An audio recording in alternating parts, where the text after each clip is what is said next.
सां गॾु मुसलसिल हिन जदोजहद जो जेको अॻुवाण आहे खमीसो ख़ान भंडा उन सां ॻाल्हि ॿोल कंदासूं त हीउ जेको फ़ैसिलो थियो आहे उहो कीअं तइ थियो आहे। सभिनि खे मुबारकूं थो ॾियां त जीत हक़ जी थी आहे ऐं इन माण्हुनि सां इंसाफ़ थियो आहे। उमेदु आहे असांजी तक़रीबन कलाक खनि खां कमिटमेंट हली पई DC आमिर पंवर साहब सां ऐं SSP अमीर सऊद मगसी साहब सां फाइनल थियो।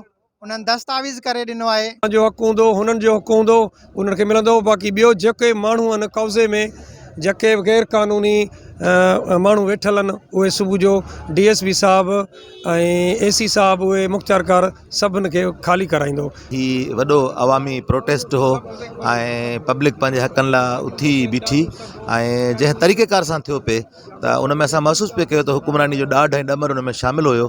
इहो असांखे क़ाबिल क़बूल आहे ऐं जेके असांजा सुबुह जो चवनि था घर वापसि कया वेंदा ऐं इहे घर वापसि सुबुह जो थिया वञनि। इहो जेको कब्ज़ो ॿनियुनि जो आहे चवनि था 10 ॾींहंनि जे अंदरि इहो हटायो वेंदो ऐं इहो हटायो अगरि न हटायो वेंदो अगरि धोखो ॾिनो वियो आहे या कुझु बि त हीअ जेका असां हिते रैली कढी आहे इहा वरी बि जारी रहंदी। फ़ैसिलो जेको बि कयो अथनि सही आहे। जेकॾहिं हाजन बंड खे मंज़ूर आहे त असांखे बि ख़ुशी महसूस थी आहे।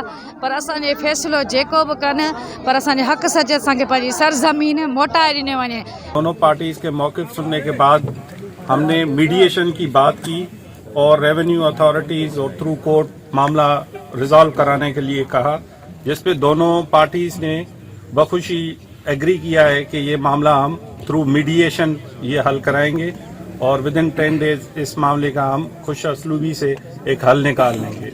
और इसके बाद फिर दोनों पार्टीज़ ने एग्री किया और लिख के दिया और ये जो मामला अभी रोड पे हैं इसको उन्होंने ख़त्म करने का ऐलान किया। सबसे पहले हम कोशिश करते हैं कि बातचीत के लिए मसला जो है ना हल कराएं। यही हमने किया। हमारे मुज़ाकरात या बातचीत प्रोटेस्टर्स के साथ जारी थे और हमारे SHOs उसके बाद DSP और AC काजी अहमद इन्होंने बातचीत की और ये बड़ी खुशाइन बात है कि प्रोटेस्टर्स ने एग्री किया है और रोड खाली करने का कहा है। एग्री किया है कि एक घर जो था वहाँ पे वो लिख के भी आए गुलाम हैदर का, वो कल उसमें सुबह वो बैठ जाएंगे और बाकी जो एरिया जो जिस तरह है वो फैसले के बाद डिसाइड होगा।